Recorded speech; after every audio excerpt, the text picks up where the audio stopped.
तो सीएम पुष्कर सिंह धामी ने आज केदारनाथ का दौरा किया।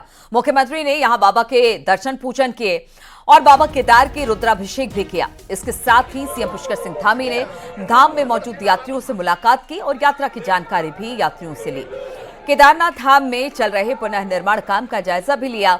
सीएम धामी ने सभी कामों को बारीकी से देखा। सीएम धामी ने कहा कि प्रधानमंत्री मोदी के मार्गदर्शन में केदारनाथ धाम में विकास के काम हो रहे हैं और खराब मौसम में भी केदारनाथ में काम लगातार जारी है।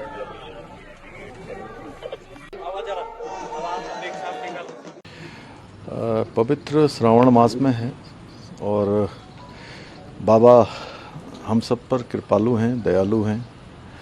आज बाबा से प्रार्थना की है कि संपूर्ण प्रदेशवासियों को सभी प्रकार की जो है सुख समृद्धि दें, सबके लिए सभी मनोकामनाएं पूर्ण करें भगवान और हमारा प्रदेश आगे बढ़े।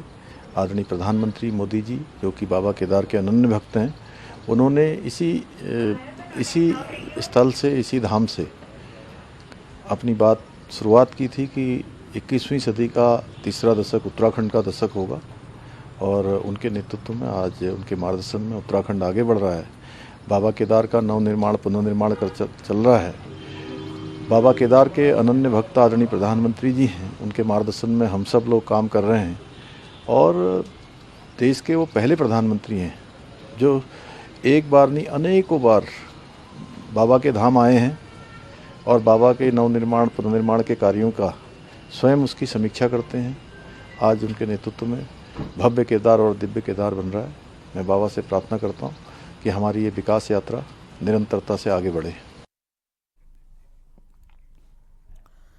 और हल्द्वानी रेलवे की जमीन पर अतिक्रमण के मामले में आज सुप्रीम कोर्ट में सुनवाई हुई। सुप्रीम कोर्ट ने फिलहाल अतिक्रमण हटाने पर रोक लगाई है।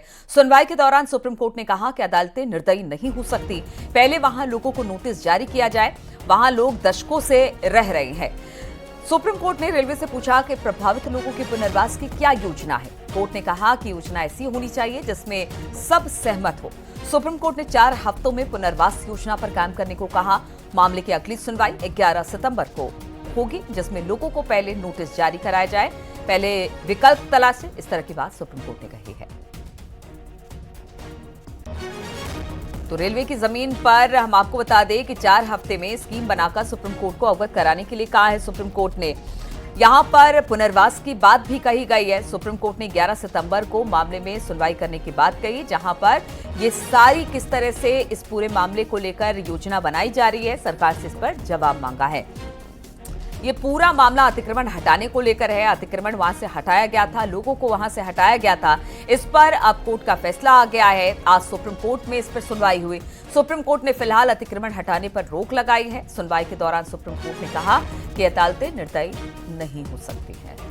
बातचीत करने के लिए सुशील पांडे इस वक्त हमारे साथ जुड़ गए। सुशील, अगर आज सुप्रीम कोर्ट की बात की जाए, जो जज ने कहा कि अदालतें निर्दयी नहीं हो सकती है, आपको पहले पुनर्वास की व्यवस्था करनी होगी और उसके बाद ही यहां पर लोगों को हटाना होगा, और क्या कुछ कहा इस मामले को लेकर कोर्ट ने आज? के साफ तौर से हल्द्वानी में जो रेलवे ट्रैक के किनारे लोग रह रहे थे, उनको हटाने के लिए पहले ही उत्तराखंड हाईकोर्ट में ये पूरा मामला चल रहा था। उत्तराखंड हाईकोर्ट ने इस पूरे मामले में रह रहे तमाम लोगों को हटाने का निर्देश दिया था, जिसके बाद तमाम याचिकाकर्ता ने सुप्रीम कोर्ट का दरवाजा खटखटाया था। सुप्रीम कोर्ट ने फिलहाल इस पूरे मामले में उत्तराखंड हाईकोर्ट के आदेश पर रोक लगा दिया, लेकिन आज सुप्रीम कोर्ट ने इस पूरे मामले में सुनवाई करते हुए ये कहा कि जब तक पुनर्वास की व्यवस्था नहीं हो जाती है, तब तक तमाम लोगों को वहां से नहीं हटाया जा सकता। और इसी मामले में सुप्रीम कोर्ट ने ये टिप्पणी की, जिसका जिक्र आप कह रही थी कि अदालतें निर्दयी नहीं हो सकती हैं, वो भी इंसान हैं, लिहाजा उनकी व्यवस्था करना भी बेहद आवश्यक है और ये जिम्मेदारी जो कंसर्न जो सरकार है उनकी बनती है। सुप्रीम कोर्ट में रेलवे की तरफ से ये कहा गया कि चूंकि वहां पर वंदे भारत ट्रेन का गुजरना है, स्टेशन का निर्माण करना है, लिहाजा जमीन की आवश्यकता है। तो सुप्रीम कोर्ट ने मामले की सुनवाई के दौरान कहा कि इस पूरे मामले को लेकर आपको पहले से ही गंभीर होना चाहिए था, ना कि आपको एक जनहित याचिका दाखिल करके इस पूरे मामले में सामने आना चाहिए था। बहरहाल सुप्रीम कोर्ट ने रेलवे को ये निर्देश दिया है कि सुप्रीम कोर्ट ये आइडेंटिफाई करे कि कितना जमीन स्टेशन के लिए आवश्यक है और इस पूरे जमीन को लेकर कितने लोग अफेक्टेड होते हैं। वहीं सुप्रीम कोर्ट ने उत्तराखंड सरकार को ये निर्देश दिया है कि 4 हफ्ते के अंदर इन तमाम लोगों के पुनर्वास योजना को लेकर एक रोड मैप बनाए, और न केवल रोड मैप बनाए, सकता है कि कोर्ट ने साफ तौर से कह दिया है कि पहले आप पुनर्वास की व्यवस्था करें और उसके बाद फिर जाकर इनको वहां से विस्थापित करें। बहुत बहुत शुक्रिया आपका जानकारी देने के लिए।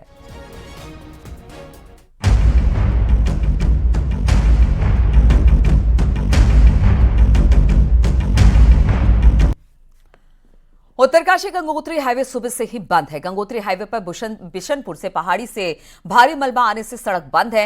वहीं रोड बंद होने से कई यात्री इस वक्त फंसे हुए हैं। बंद हाईवे को खोलने में प्रशासन की टीम जुटी हुई है, लेकिन पहाड़ी से रुक रुक कर मलबा लगातार नीचे गिर रहा है। गंगोत्री हाईवे बिशनपुर के पास बार बार बंद हो रही है। वहीं हाईवे बंद होने से कांवड़ यात्री भी फंसे हुए हैं, जिन्हें पैदल ही निकाला गया है।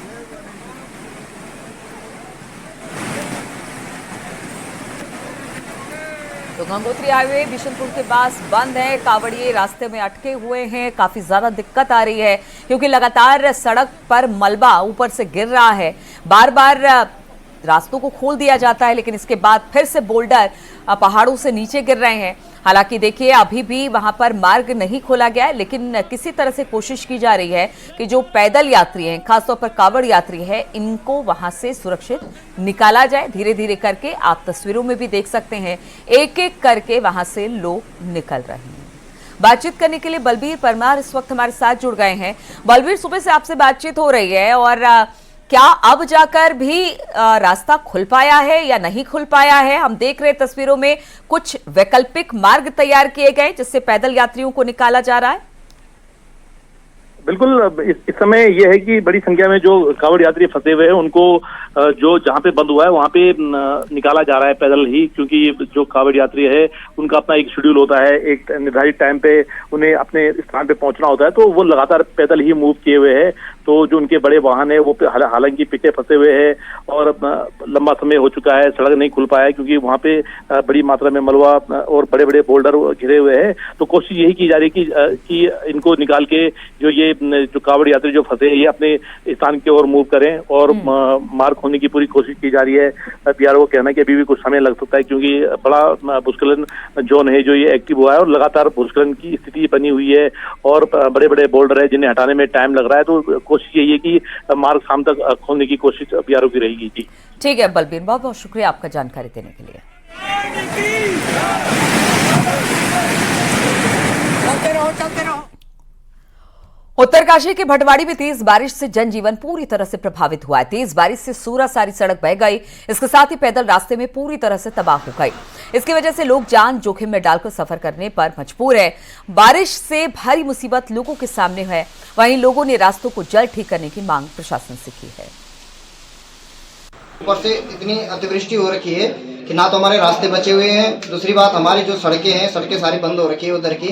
तो जिलाधिकारी जी ने आश्वासन दे रखा है कि जल्दी इसमें कार्रवाई होगी। तो लेकिन मुझे ये कहना है जो हमारे क्षेत्र के जो लोग वहाँ से जा रहे हैं उनकी आवाजाही कैसे होगी, जो संबंधित विभाग हैं थोड़ा उनके आवाजाही के लिए व्यवस्था करवाते हैं वहाँ। चमोली में ऋषिकेश बद्रीनाथ नेशनल हाईवे पर कई जगह पर इस वक्त सफर बेहद खतरनाक हो गया है। पीपलकोटी से लेकर जोशीमठ तक 60 किलोमीटर के बीच आवाजाही मुश्किल भरी हो गई है। वहीं पर पालड़ा के पास कभी भी सड़क का आधा हिस्सा अलकनंदा नदी की तरफ जा सकता है, समा सकता है, जिससे सड़क कभी भी बंद हो सकती है। सड़क का आधा हिस्सा पहले ही क्षतिग्रस्त हो चुका है और उसी के ऊपर से गाड़ियों की आवाजाही भी हो रही है। तो ऐसे में आप समझ सकते हैं कि कभी भी ये सड़क टूट सकती है, बड़ा हादसा हो सकता है, सड़क पूरी तरह से अलकनंदा में समा सकती है। बद्रीनाथ राष्ट्रीय राजमार्ग पर हालत किस तरीके से खराब है आप देखिए। बरसात के बाद लगातार सड़कें क्षतिग्रस्त हो रही है, जिससे जो बद्रीनाथ धाम और हेमकुंड जाने वाले जो यात्री हैं उनको परेशानियों का सामना तो करना ही पड़ रहा है, तो वहीं स्थानीय लोग भी परेशान हैं। हालांकि मशीनों को लगातार मूवमेंट कराया जा रहा है जहां जहां सड़क मार्ग बाधित हो रहे हैं, लेकिन ये हालात इसलिए भी लगातार बिगड़ते चले जा रहे हैं क्योंकि जो मानसून की बारिश है, सावन में जो पहाड़ों में बादल बरस रहे हैं, उससे कहीं ना कहीं मुश्किल हालात पहाड़ों में लगातार पैदा हो रहे हैं। आप देखिए, ये बद्रीनाथ राष्ट्रीय राजमार्ग पर हम इस समय पालड़ा के पास मौजूद हैं और पालड़ा और गुलाबकोटी के बीच में ये पूरी सड़क जो है वो क्षतिग्रस्त हो चुकी है। ऐसे में कभी भी यहाँ पे बड़े हादसे भी हो सकते हैं। आप देखिए कुछ 2 से 3 मीटर का जो सड़क का हिस्सा है वही बचा हुआ है और बाकी जो पूरे जो सड़क है वो नीचे की तरफ खिसक चुकी है। गाड़ियां लगातार जा रही हैं, बद्रीनाथ धाम की यात्रा जारी है, हेमकुंड साहिब में यात्री आ रहे हैं, लेकिन जो नदियों के और जो नाले हैं वो लगातार मुश्किल खड़ी कर रहे हैं। आप देखिए पूरा बरसाती नाला इस लैंडस्लाइड में जा रहा है, जिससे लैंडस्लाइड का जो दायरा है वो लगातार बढ़ता चला जा रहा है। हालांकि प्रशासन का दावा है कि सभी चीज़ों को धरातल पर ठीक कर दिया जाएगा, सड़कों को समय रहते खोल दिया जाएगा, लेकिन लगातार हो रही पहाड़ों में बारिश लोगों के लिए मुश्किलें पैदा कर रही है। नितिन सेमवाल, न्यूज़ 18, बद्रीनाथ राष्ट्रीय राजमार्ग, पालड़ा। और पौड़ी में यमकेश्वर विधानसभा क्षेत्र के दुगड्डा की पहाड़ियों में बसा आमसौड़ इलाका पलायन के कगार पर पहुंच चुका है। बादल फटने की घटनाएं होने के बाद ग्रामीण डरे हुए हैं। इस बरसात भी आमसौड़ के सामने की पहाड़ी में भारी भूस्खलन हुआ है, जिससे पूरे गांव में चारों ओर अफरा तफरी का माहौल है। भूस्खलन के साथ आए मलबे में कई मकान दब गए हैं और ग्रामीणों को रातों रात अपने घरों को छोड़ दूसरे गांवों में जाना पड़ा। अभी तक 1 दर्जन से ज्यादा परिवार पलायन कर चुके हैं, जबकि खतरा अभी टला नहीं है। सब पहाड़ टूट रखा है, सब पहाड़ बर्बादी हो गई, सब चारों तरफ, उधर भी इधर भी चारों तरफ टूट रखा है, इधर भी टूट गया, चारों तरफ सब बेकार हो गया है। सब मतलब खेती सब बर्बादी हो गई, सब चीज़, सब खेत सब खत्म हो गए। अरे मकान छोड़े भी जगह हम दूसरों घर रहे हैं, ये छोड़े भी हम फिर दूर दूसरों घर सेना कौन जाना, एक पर भी लोग होना चाहिए, एक पर भी खतरा जन बंडे बार खान तो फिर होर ऐसा चल रहा हम सेना को। अब फिर सुबह उठे हम पर घर आना था।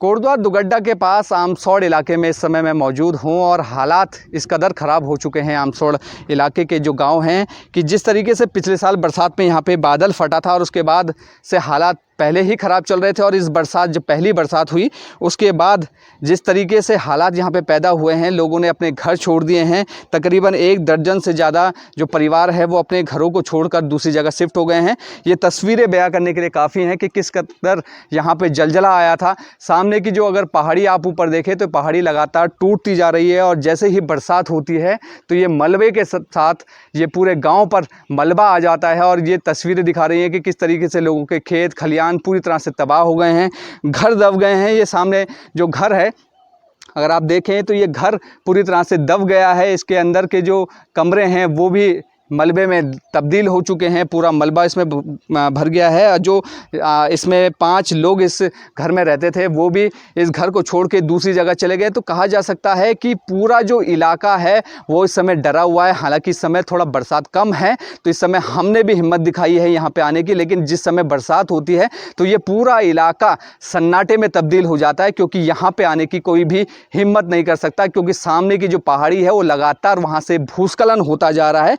तो कहा जा सकता है कि कहीं ना कहीं प्रशासन की लापरवाही भी कहें, क्योंकि पिछले साल जब बरसात में यहाँ पर भूस्खलन हुआ था और बादल फटने की घटना हुई थी उसके बाद से पहाड़ी पर कोई भी किसी भी तरीके का कोई ट्रीटमेंट नहीं किया गया और जो ग्रामीण हैं यहाँ पर उनको भी शिफ्ट करने की कोई प्लानिंग नहीं की गई, जिसके चलते आज हालात ये हैं कि जो पूरा गांव है अब पलायन करने को मजबूर हो चुका है और 1 दर्जन से ज़्यादा लोग अभी तक पलायन कर चुके हैं।